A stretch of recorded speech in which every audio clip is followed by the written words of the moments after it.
मैं सेनेटर अफनानुल्लाह साहब, आज फिर एक ख़त आ गया, 46 अमेरिकन कांग्रेसमैनों का ख़त है सदर बाइडन के नाम।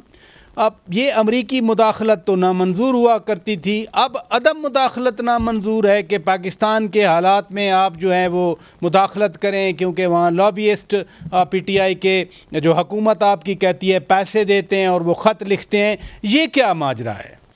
जी बिस्मिल्लाहिर्रहमानिर्रहीम। देखें, अमेरिकन अगर आप पॉलिटिक्स को डिटेल से देखें तो आपको ये इस बात का अंदाज़ा होगा कि वहाँ पे वाशिंगटन DC में बहुत बड़ी बड़ी लॉबीइस्ट बैठे हुए हैं, लॉबिंग फर्म्स बैठी हुई हैं, जिनको अगर आप पैसे दें तो वो आपके हक़ में बहुत सारे काम करवा सकती हैं।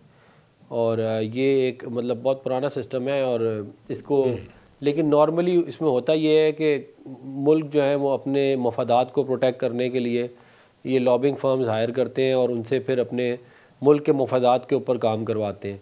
मगर ये PTI के मामले में ये यूनिक एग्ज़ाम्पल इसलिए है कि PTI जो है वो लॉबिंग फर्म्स हायर कर रही है पाकिस्तान को बुरा दिखाने के लिए और अपने पार्टी के मफादात या इमरान खान साहब के ज़ाती मफादात को पूरा करने के लिए, तो ये वो कर रहे हैं।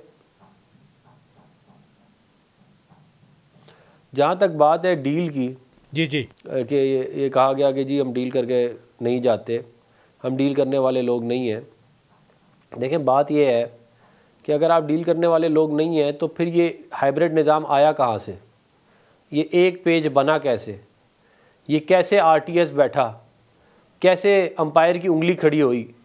देखें ना, अगर आप नहीं थे तो फिर ये अंपायर की उंगली कहाँ से आ गई? ये अगर डील नहीं करते तो आप आगे बढ़ के इनसे मुज़ाकरात कर लें, इनको साथ बिठा दें। अभी तो 24 तो ये करना ही नहीं चाहते फाइनल कॉल से बहुत दिन पड़े हैं ना। नहीं, वो तो ये करना इसलिए नहीं चाहते क्योंकि ये लोग समझते हैं कि ये सिर्फ इस्टेब्लिशमेंट से बात करेंगे, जैसे अभी कहा भी गया।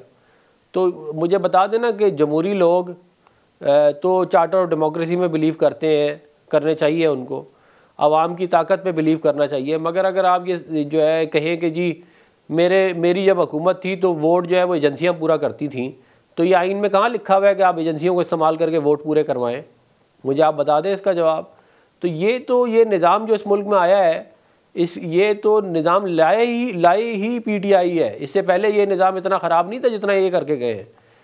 तो अब ये रिसीविंग एंड पे ज़रूर हैं, तो और उसका सारी की सारी जिम्मेदारी इनके अपने ऊपर जाती है और किसी पे नहीं जाती।